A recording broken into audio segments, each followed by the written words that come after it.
안녕하세요. 코디정입니다. 엔지니어를 위한 인문학 마지막 시간입니다. 항상 코디정을 응원해 주시는 멤버십 회원 여러분, 그리고 구독자 여러분에게 먼저 감사의 말씀 드리고요. 여러분의 응원과 지원에 힘입어 제가 이렇게 영상을 만듭니다. 오늘 영상이 좀 길고 깊어요. 이공계 출신인 코디정이 어떻게 철학을 논리적으로 이해하는지 끝까지 함께 해주시기 바랍니다. 오늘은 철학자 중에서도요, 대철학자, 인류 역사에서 가장 중요한 철학자 중에 한 명을 꼽으라 라고 한다면 적지 않은 사람이 임마누엘 칸트를 꼽을 겁니다. 그 이유는 곧 밝혀집니다. 사실 코디정은 한낱 유튜버에 불과하잖아요. 이 사회에 미치는 실제적인 영향력이 아주 미미하기 때문에 저 같은 사람이 철학을 공부하지 않더라도 우리 사회의 큰 문제도 아니죠. 그런데 엔지니어들은 다릅니다. 소프트웨어 개발자라면 더욱 다르겠지요. 왜냐하면 오늘날 인간 사회는 엔지니어가 주도하고 있기 때문입니다. 그들이 제작한 기술은 사회 곳곳으로 퍼지고 수많은 사람의 삶을 바꾸고 있잖아요. 여러분의 활동은 인생과 사회에 아주 큰 영향을 미치고 있으니까는요. 엔지니어 여러분, 사회의 리더로서 더 큰 책임감을 가져주시기 바랍니다. 그런 책임감 때문에라도 개발자들에게 철학 공부가 필요합니다. 또 극심한 경쟁 속에서 더 강력한 경쟁력을 갖기 위해서라도 개발자들의 철학 공부가 필요할지도 모르겠습니다. 철학에서 예기치 못한 영감을 얻을지도 모르기 때문입니다. 인류 천재들의 지혜가 철학에 고스란히 남아있기 때문이기도 하고요. 지금은 인공지능 시대잖아요. 기계가 인간 지능처럼 어떤 면에서는 인간 지능보다 더 탁월한 결과를 보여줍니다. 이런 인공지능 시대, 인간의 지능은 대체 무엇일까요? 이런 지능들의 한계와 비전은 또 어떻게 되는 건가요? 이와 관련해서 인간의 지능이 무엇이며 그것의 한계가 무엇이고 우리는 무엇을 바랄 수 있으며 또 어떤 행동을 해야 하는지에 대해 평생을 연구한 철학자가 있었습니다. 그가 바로 18세기 후반에 활동한 임마누엘 칸트입니다. 칸트가 1781년에 쓴 순수이성 비판의 대강의 내용을 오늘 살펴보려고 합니다. 이공계 분들이 가장 친숙한 방식으로 한번 설명해 보려고 하고요. 순수이성 비판은 실로 엔지니어를 위한 철학책이기 때문이기도 합니다. 다시 아까 이야기를 보죠. 이 책은 인간의 지능이 무엇이며 그것의 한계와 그럼에도 우리는 무엇을 바랄 수 있는지를 이야기합니다. 여기서 인간의 지능 대신에 인공지능을 넣어도 마찬가지겠지요. 엔지니어를 위한 인문학 7번째 이야기, 칸트의 순수 이성 비판 시작하겠습니다. 기계라는 게 그렇잖아요. 입력이 들어가면 기계의 설정에 의해 출력이 나옵니다. 인간의 머리도 마찬가지지요. 무엇인가가 들어가고 무엇인가가 나옵니다. 지난 시간에 우리가 논리학과 인식론에 대해 충분히 살펴봤잖아요. 인간은 감각을 통해서 머리 바깥의 데이터를 머리 안으로 가져올 수 있습니다. 그걸 직관이라고 불렀죠. 직관은 아직 알매, 그러니까 지식에는 도달하지 못한 상태입니다. 그 다음 논리학이 가르쳐주는 순서에 따라서 개념, 판단, 추론의 과정을 거치면서 우리 인간은 더 높은 수준의 생각을 할 수 있었습니다. 칸트는 인간 머리 중에서 데이터를 머리 안으로 수용하는 부분, 즉 직관을 하는 부분을 sensitivity, 즉 감수성이라 칭했고요. 감수성 안에 들어온 데이터를 처리해서 판단에 이르는 역할을 하는 부분을 understanding, 즉 지식이라고 했고요. 마지막으로 지금 여기에 판단해서 생각을 다른 곳으로 도약시키는 역할을 하는 부분을 reason, 즉 이성이라고 했습니다. 이런 sensitivity, understanding, reason이 머리의 3요소입니다. 쉽게 우리말로 풀어보면 각각 감수성, 지식, 이성입니다. 감수성은 감각 자료를 가져오는 센싱, 직관 시스템이고요. 지식은요, 알고리즘 시스템, 즉 개념을 이용하는 시스템입니다. 학자들은 좀 다르게 표현하지만 오늘 영상에서는 우리말 표현은 그다지 중요하지 않습니다. 이 세 가지 기억하세요. 이따가 다시 설명합니다. 이런 머릿속 구조에서 네모 박스가 머리 안쪽입니다. 머리 안에 있는 것을 일컬어 철학 용어로 표상이라고 부릅니다. 표상이라는 단어가 나오면요. 어려워하지 마세요. 머릿속에 있는 것 또는 머리 안쪽의 데이터라고 바꿔 이해하면 정확합니다. 인간의 생각은 직관에서 시작합니다. 그렇다면 감각을 통해 데이터를 머리 안으로 가져오는 직관에서 표상이 탄생하는 걸까요? 네, 대체로 맞는 이야기이거든요. 하지만 인간지능은 꼭 데이터만이 아닌 알고리즘으로도, 즉 개념으로도 표상을 만듭니다. 표상이라는 단어를 간단히 알아봤습니다. 자, 사물과 대상의 차이는 무엇일까요? 머리 바깥에 있는 것을 사물이라고 합니다. 여기 사과 한 개가 있습니다. 우리가 그걸 봅니다. 그런데 사과가 머릿속을 비집고 들어올 수는 없잖아요. 데이터로 들어오겠죠. 그리고 우리가 그 데이터를 생각할 것이고요. 그걸 대상이라고 합니다. 이렇게 대상을 머릿속으로 가지고 오는 것을 직관이라고 했고요. 칸트는 사물과 대상을 같다고 보지 않았습니다. 비유해서 말하면요. 머리 바깥에 있는 사물은 아날로그 데이터, 머릿속 안에 있는 대상은 디지털 데이터. 비유해서 말하자면요. 아날로그 데이터와 디지털 데이터는 같지 않다 정도 되는 이야기입니다. 어쨌든 변환 과정에서 손실이 있을 거잖아요. 이게 칸트의 기본 입장이고요. 물론 아주 비슷하겠지요. 머리 안팎이요. 하지만 사물은 대상과 같지 않고 인간 인식은 정확하게 말하자면 사물에 대한 게 아니라 머릿속 대상에 관한 것이니까 완벽한 암, 참된 지식 이런 건 애당초 불가능하다라고 칸트 할아버지는 말합니다. 여러분, 생각이란 무엇일까요? 철학자들은 두 종류의 생각을 말합니다. 지금 여기에서 무엇인가를 생각할 수 있겠지요. 그것을 판단이라고 합니다. 기본적으로 생각이란 판단입니다. 고등 동물도 사실 인간처럼 이런 판단이라는 것을 한다고 알려졌습니다. 그런데 인간은 지금 여기에서 생각이 어딘가로 점핑할 수도 있겠지요. 그걸 일컬어 리즈닝, 추리라고 합니다. 아리스토텔레스가 인간은 이성적인 동물이다 라고 말했을 때 그건 어떤 심오한 의미가 있는 게 아니었습니다. 이렇듯 인간은 지금 여기에서 벗어나 다른 생각을 할 수 있는 존재라는 의미입니다. 이런 추론을 동물은 못합니다. 그런데 인공지능은 하지요. 추론을 담당하는 인간 머리의 요소가 무엇이었죠? 네, 이성입니다. 데이터가 머리 안으로 들어옵니다. 그걸 경험이라고 말합니다. 머리 안에서 처리되겠지요. 그런 다음 지식과 행동으로 나타납니다. 이성은 경험을 학습해서요. 다양한 개념과 원리를 만들어 나중에 다시 써먹잖아요. 이런 이성은 실생활에서 사용하는 이성입니다. 그래서 경험이성이라고 부릅니다. 우리가 흔히 말하는 이성은 다 이런 이성이에요. 이건 사람마다 모두 다르잖아요. 사람마다 생각이 다르고 취향이 다르고 스타일도 다르고 행동도 다르잖아요. 왜냐? 경험이 다르기 때문입니다. 경험 이성은 사람마다 다릅니다. 그래서 기본적으로 사람들 머릿속의 알고리즘이 다릅니다. 오늘날 인공지능은 사람들의 경험 이성의 결과물들을 그 수많은 지식을 학습해서는 아주 알맞게 대응해 주니까 이게 얼마나 대단하고 얼마나 놀라운 일입니까? 그런데 칸트 할아버지는 경험과 무관한 모든 사람이 갖고 있는 동일한 알고리즘이 없을까 생각해 봅니다.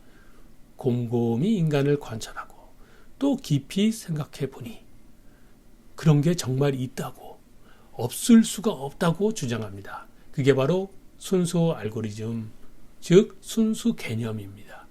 그리고 모든 사람이 동일한 개념을 갖고 있다면 적어도 그런 개념을 사용하고 연결하는 역할에 관해서는 다시 말하면 순수 개념에게 원리를 제공하고 순수 개념들을 연결해주는 이성도 모든 사람에게 같지 않을까?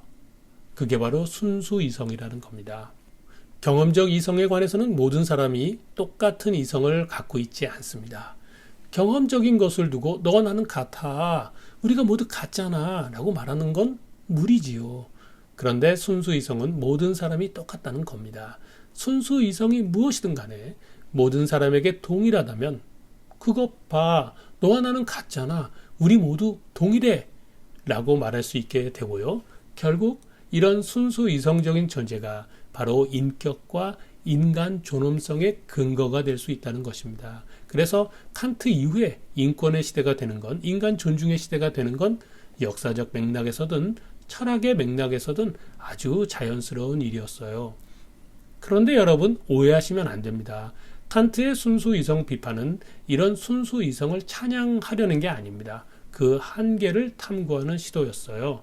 인간 지능의 한계라고 할 수도 있고요. 이런 순수 이성은 크게 두 종류입니다. 만약 사람의 행동에 관한 것이냐? 그렇다면 순수 실천 이성, 간단하게 실천 이성이 됩니다. 철학에서 실천이라는 말은 행동에 관한의 뜻입니다. 그런데 만약 행동에 관한 게 아니라면요? 네, 생각에 관한 것일 테니까 그냥 순수 이성이 됩니다. 자, 여기까지는 정말이지 칸트 철학의 아주 기초적인 개요에 불과합니다. 뭐 누구나 유튜브에서 이런저런 책에서 말하는 내용이기도 하고요. 특별한 재미 느끼지 못하실 수 있습니다. 다소 뻔한 얘기처럼 들리고 이것만으로는 칸트가 천재 같지도 않잖아요. 자, 칸트 할아버지 생각 안으로 더 들어가 볼까요? 이제부터 숨막히게 재미있습니다.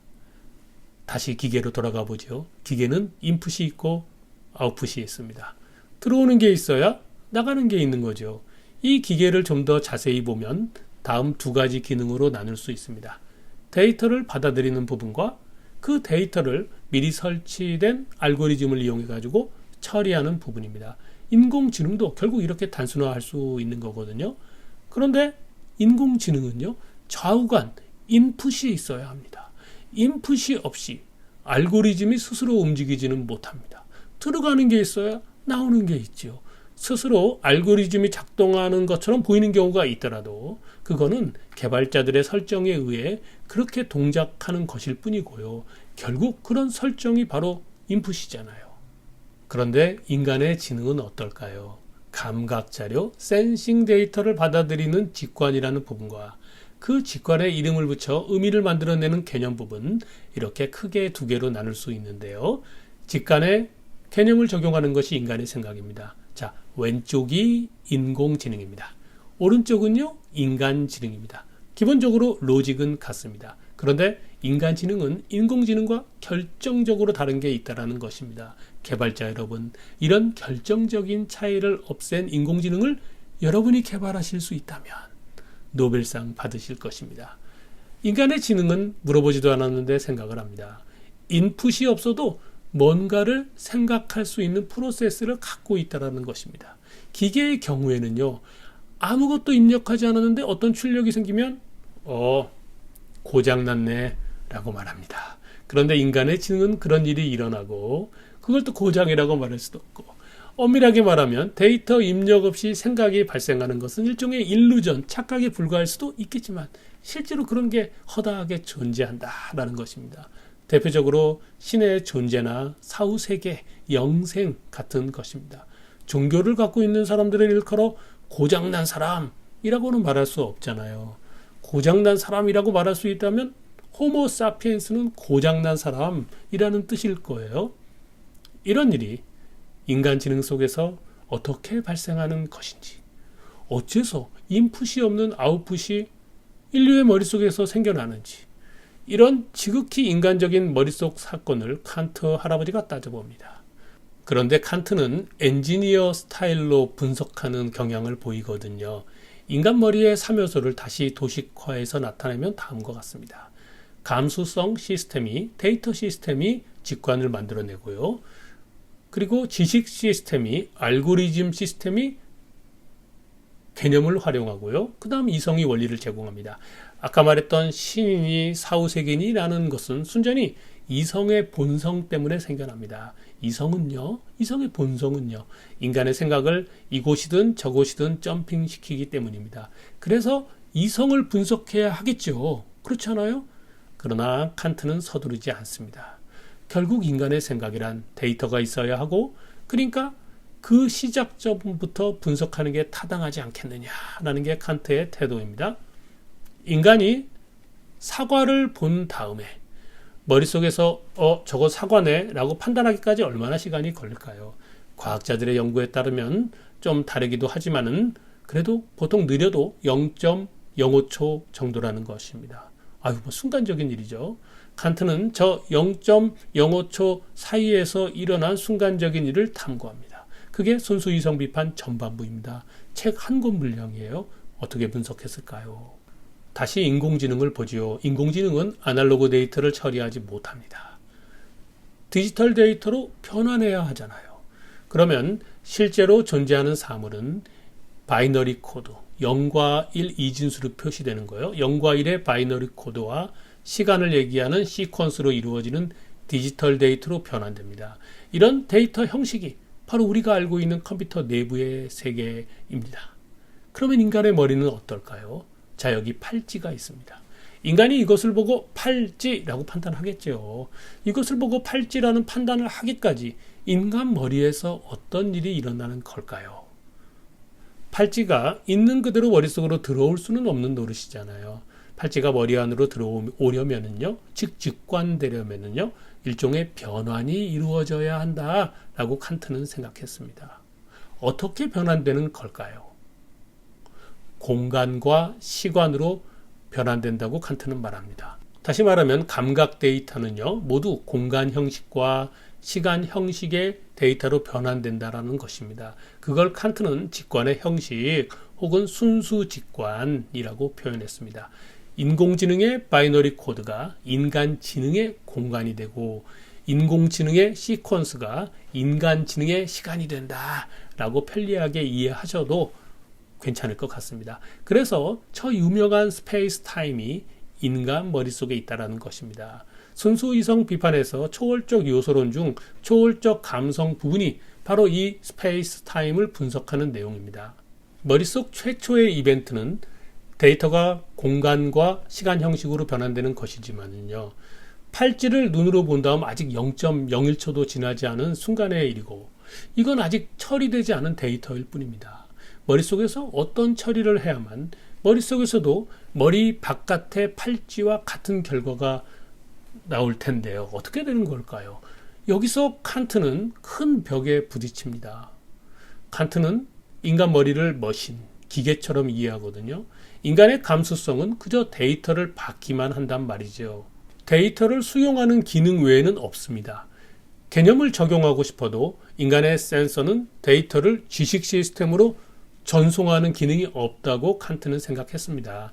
당시 이 데이터 전송이라는 발상 자체를 못하던 시절이었잖아요. 칸트가 보기로 데이터 시스템과 알고리즘 시스템은 완전히 분리되어 있다는 것입니다. 그러면 이제 어쩌죠?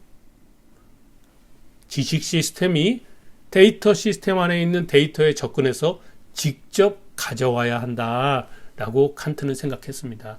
데이터 시스템이 감수성이 지식으로 그 감각 자료를 보내는 게 아니라 지식이 데이터를 가지고 와야 된다라는 것입니다. 여기서 이 18세기 철학자의 천재적인 면모가 나타납니다. 자, 칸트의 생각을 설명하기 위해서요, 우선 오늘날 영상 처리 기술의 유명한 시스템을 하나 소개합니다. 개발자의 여러분이라면 이걸 모르는 사람이 없으리라 생각하거든요. 오늘날 멀티미디어 영상요, 비디오 영상과 오디오 영상 합쳐진 거, 이런 유튜브 영상을 생각하십시오. 생각보다 컴퓨터의 프로세서는요, 고용량 데이터를 주고받는 일을 잘 못합니다. 컴퓨터 시스템이 이걸 잘 해내기 위해서는요, 이쪽에서, 왼쪽에서요, 우선 영상을 압축한 다음에 압축한 상태의 영상 파일을 복제해서 저쪽으로, 오른쪽으로 보내요. 그러면 오른쪽에서요, 복제된 영상 파일의 압축을 풉니다. 그런 다음 영상을 시청하겠죠. 이런 영상 처리 기술의 솔루션을 뭐라고 하죠? 네, 코덱입니다. 왼쪽에서는 인코딩을 하는 코더, 오른쪽에서는 그 압축을 푸는 디코딩하는 디코더. 이것의 줄임말, 압축과 압축 해제의 융합된 수단, 그게 바로 코덱이잖아요. 여러분 컴퓨터나 스마트폰에 코덱이 없다면 영상 시청 가능할까요? 네, 파일을 다운로드 받아도 압축을 풀지 못하기 때문에 재생이 안 됩니다. 칸트는 이런 코덱 기능이 인간 머리에도 있다고 해설합니다. 그게 바로 상상력입니다. 물론 코덱 구성과 똑같지는 않겠지요. 여러분이 쉽게 이해하도록 제가 지금 예를 드는 것입니다. 인간 머리와 인공지능이 똑같지는 않을 테고 뭐 비슷하다는 얘기이기도 하고요. 다시 말하면 인간 지식 시스템에는 상상력이 앞단에 붙어 있어서요. 그 상상력이 데이터 시스템에 접근해 가지고 데이터를 압축해서 가져오고 그 다음 알고리즘을 적용하기 전에 그 압축을 풀어주는 기능을 머릿속에서 수행하기 때문에 우리가 생각이라는 것을 할 수 있는 거다 라고 칸트는 주장합니다. 칸트가 순수 이성 비판에서 상상력의 기능을 아주 자세히 설명합니다. 컴퓨터에 컴자도 없던 1781년의 일입니다. 칸트는 뭐라고 설명했는 걸까요? 우리 머릿속 팔찌 직관은요, 그저 디지털 변환되어 있을 뿐이잖아요. 다시 말하면 시간 형식과 공간 형식으로만 변화되어 있을 뿐 아직은 흐트러져 있다는 거예요. 상상력이 이 직관 데이터에 접근해서요. 우선 필요한 것만 선별해서 모읍니다. 그 다음 감수성 시스템에서 지식 시스템으로 복제해 옵니다. 복제한 다음 그걸 하나로 합칩니다. 이제 압축을 풀어야겠군요. 그런 다음 저건 팔찌네 라고 판단을 하겠죠. 각각을 영어 단어로 표현하면요. 선별해서 모으는 것을 apprehension, 즉 데이터 탐색 기능, 복제는 reproduction, 하나로 합치는 것은 unity, 압축을 푸는 것은 스키마티즘이라고 합니다. 기억하세요. 우리는 고작 머리의 3요소에서 데이터 시스템과 알고리즘 시스템의 0.05초 이내에서 벌어지는 것만을 지금 탐구하고 있을 뿐입니다. 단지 감수성과 지식 사이에 상상력이 존재한다라는 그런 칸트의 분석을 지금 조금 들어봤을 뿐이거든요. 상상력이 열일을 한 다음에 지식을 적용합니다. 그건 다시 말하면요, 팔찌라는 개념을 데이터에 적용하는 일이다 라고 이해하시면 되고요. 개념이란 무엇입니까? 의미를 갖는 단어잖아요. 이런 개념들은 모두 경험을 통해 얻은, 즉 우리가 공부를 해서 학습을 통해 머릿속으로 가져온 경험 지식입니다. 인간의 어휘력이라는 것은 개념 능력인데, 개념이라는 건 단어고, 단어는 다 우리가 공부해서 얻어오는 거잖아요. 다시 말하면 경험 개념입니다. 이런 경험 개념은 정말이지 사람마다 다릅니다. 팔찌를 모르는 사람도 있지 않을까요? 구슬이 뭔지도 모르는 사람이 있을 수도 있고요. 그런데 칸트 할아버지는 묻습니다. 머릿속에 경험 개념만 들어있을까요? 누구에게나 있는 개념. 아까도 설명했듯이 인간이라면 누구나 갖고 있는 알고리즘은 없을까요? 다시 말하면 순수 개념이 없을까? 칸트는 인간이라면 누구나 선천적으로 갖고 태어나는 12개의 순수 개념을 연역해냅니다. 여러분 지금도 제 영상이 충분히 길잖아요. 칸트가 12개의 순수 개념을 어떻게 연역해내는지 설명하려면 논리학에서 말하는 판단의 형식을 하나하나 설명해야 하기 때문에 너무 길어집니다. 언젠가 다른 영상으로 설명하겠습니다. 그래서 결과적으로 칸트 할아버지가 연역 논리로 발견한 12개의 순수 개념을 소개하는 것으로만 하겠습니다. 자, 여러분, 칸트의 아주 유명한 범주표라는 것을 소개합니다. 하나라는 개념, 복수라는 개념, 전체라는 개념이 모든 사람의 머릿속에 들어있다라는 것입니다. 이 세 가지를 칸트는 양의 순수 개념이라고 말합니다. 실체라는 개념, 즉 무엇임이라는 개념이고요. 부정이라는 개념, 즉 무엇이 아님이라는 개념이고요. 그리고 완벽하게 그거라고 볼 수 없고 완벽하게 그게 아니라고도 볼 수 없는 제한이라는 개념이 인간의 머릿속에서 타고납니다. 이 세 가지를 질의 순수 개념이라고 말합니다. 퀄리티요. 다음으로 본질이라는 개념, 인과성이라는 개념, 상호성이라는 개념을 타고나고 이 세 가지를 관계의 순수 개념이라고 부릅니다. 마지막으로 세 가지, 가능인가 불가능인가, 존재하는가 존재하지 않는가, 필연인가 우연인가, 이런 세 가지 순수 개념이 양상에 속하게 됩니다. 이런 12가지의 순수 개념을 일컬어 범주라고 부릅니다. 모든 인간은 이런 범주를, 이런 알고리즘을 타고난다라는 것입니다. 그런데 인공지능에 이런 알고리즘이 있을까요? 인공지능이라면 디폴트로 존재하는 이런 표준 알고리즘을 개발할 수 있을까요? 그렇다면 여러분 노벨상 자격 있으실지도 모릅니다. 제가 이렇게 12개의 범주, 12개의 타고난 순수 알고리즘을 소개하면요. 그러면 여러분은 묻겠죠. 이런 게 대체 인간 머릿속에서 무슨 일을 하는데? 이게 왜 중요해? 머릿속에서 무슨 일을 한다는 거야? 네, 좋은 질문입니다. 핵심을 찌르고 들어오는 질문이었어요. 아까 설명한 상상력이 답합니다. 압축을 풀어야 하잖아. 네, 바로 그겁니다. 알고리즘 시스템으로 넘어온 하나의 압축된 데이터를 풀어주는 역할. 그게 바로 순수 지식 개념, 범주, 다시 말하면 쉽게 말하면 순수 알고리즘의 역할이라는 것입니다. 칸트는 순수 개념의 이런 역할을 일컬어 스키마라고 말합니다. 데이터베이스 기술 용어잖아요. 스키마. 그 스키마를 칸트가 설명합니다. 1781년의 일입니다. 스키마란 의미의 윤곽을 뜻합니다. 일종의 압축 해제, 데이터 전처리 같은 일을 하는 것을 뜻하기도 하고요. 학자들은 도식으로 번역하는데 잘못된 일본 번역어를 수입한 것에 불과합니다. 그냥 의미의 윤곽을 뜻할 뿐입니다. 순수 이성 비판의 독자들은 거의 이 대목에서 좌절합니다. 이것을 통과한 사람은 극소수의 칸트 전공자를 빼고는 거의 없다고 봐도 무방하겠지요. 너무 어렵습니다. 칸트 철학이요? 아니요. 일본식 한자어를 쓴 번역, 거의 우리말 무덤급 번역이 아주 무섭습니다. 학자가 아닌 저는요, 영어 번역을 기준으로 우리말에 맞게 하나씩 칸트의 스키마를 설명하겠습니다. 모든 순수 개념은 시간의 윤곽을 제공합니다.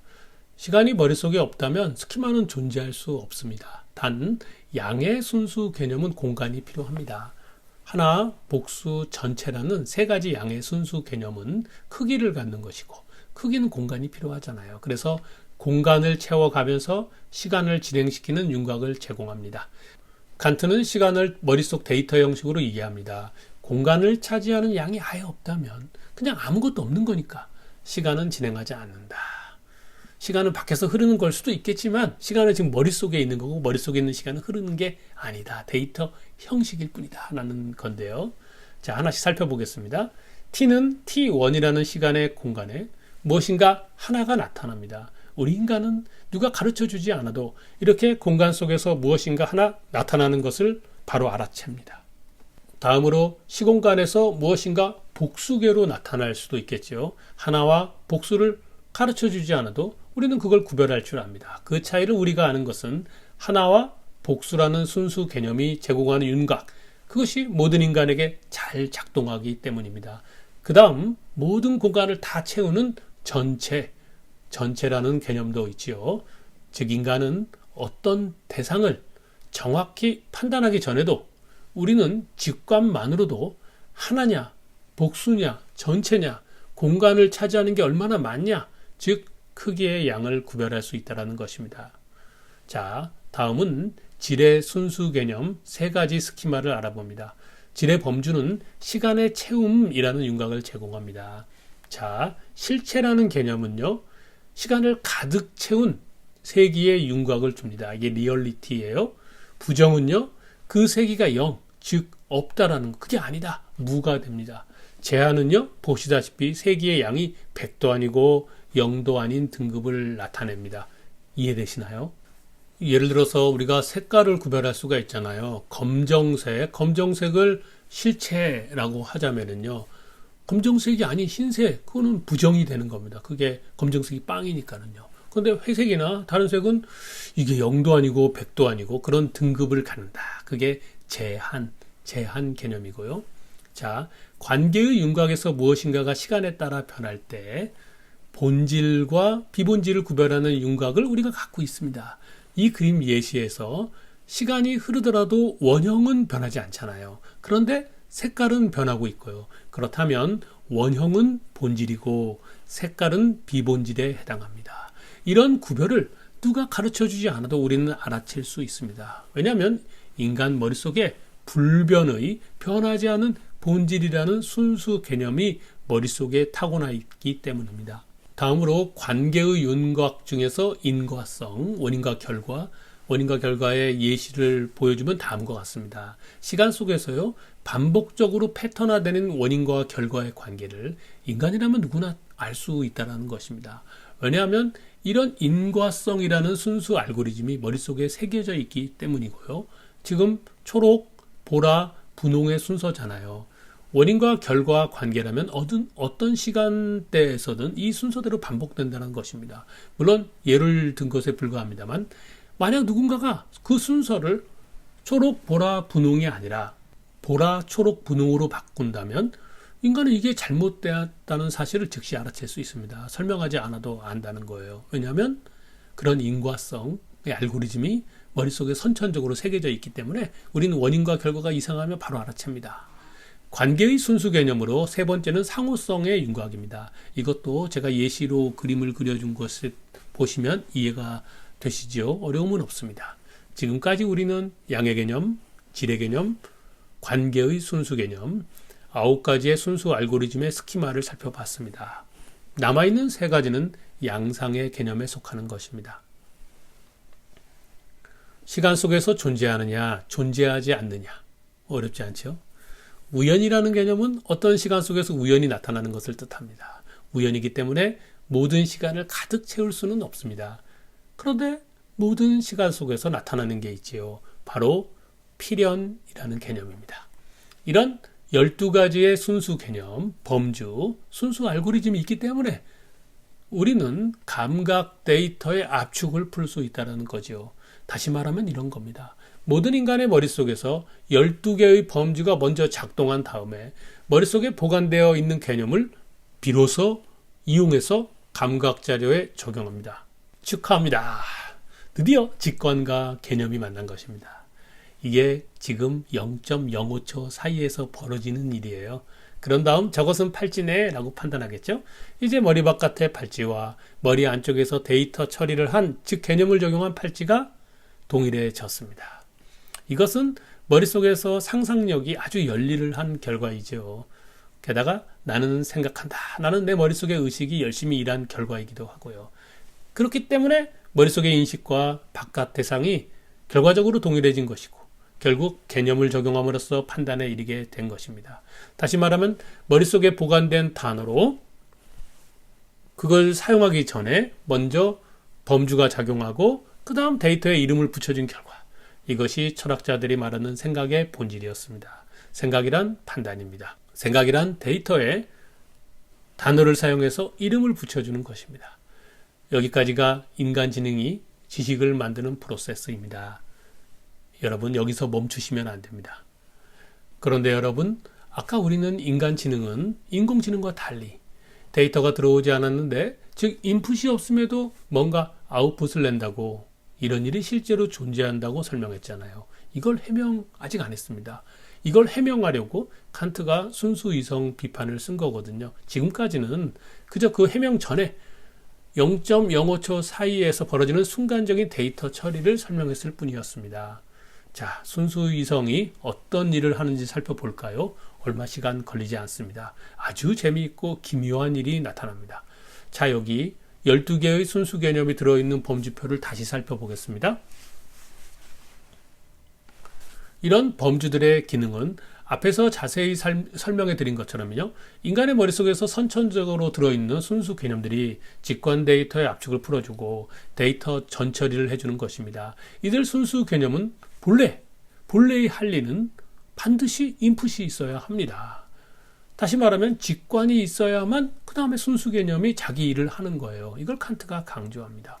엔지니어에게 너무나 당연한 이야기잖아요. 입력이 있어야 그 입력된 데이터를 처리하는 거니까는요. 그런데 이런 순수 개념들이 인간의 머릿속에서는 아무런 직관이 없음에도 불구하고 자기들끼리 연결되는 현상이 발생한다. 그래서 입력이 없음에도 출력이 나오는 현상이 생겨난다. 이런 얘기를 제가 아까도 여러 번 했잖아요.